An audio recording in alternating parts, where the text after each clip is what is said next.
Yo! Welcome sa Warning Caution, kung saan binibigyan natin ng spotlight ang Pinoy hip-hop culture. Tara, kilalanin natin ang pinakamalulupit na rapper sa eksena. Sa ating number 1, walang iba kundi ang master rapper na si Francis Magalona. Siya ang tinaguriang ama ng Pinoy hip-hop at nagpasikat ng rap sa mainstream noong dekada 90. Ilan sa kanyang mga kantang tumatak ay "Mga Kababayan Ko", "Ito Ang Gusto Ko", at ang makasaysayang Kaleidoscope World. Hindi lang siya rapper, kundi isang makabayang artista na nagbigay inspirasyon sa buong henerasyon ng mga Pinoy rappers.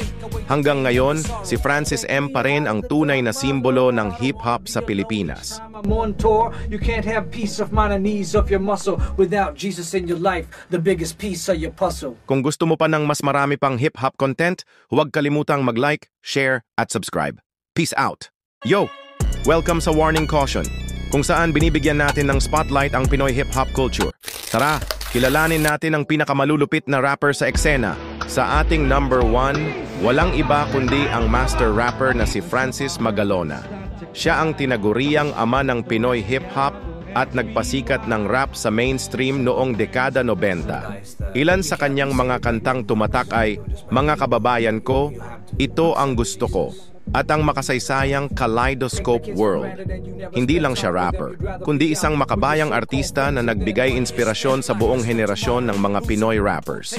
Hanggang ngayon, si Francis M pa rin ang tunay na simbolo ng hip-hop sa Pilipinas. I'm on tour, you can't have peace of mind and ease of your muscle without Jesus in your life, the biggest piece of your puzzle. Kung gusto mo pa ng mas marami pang hip-hop content, huwag kalimutang mag-like, share, at subscribe.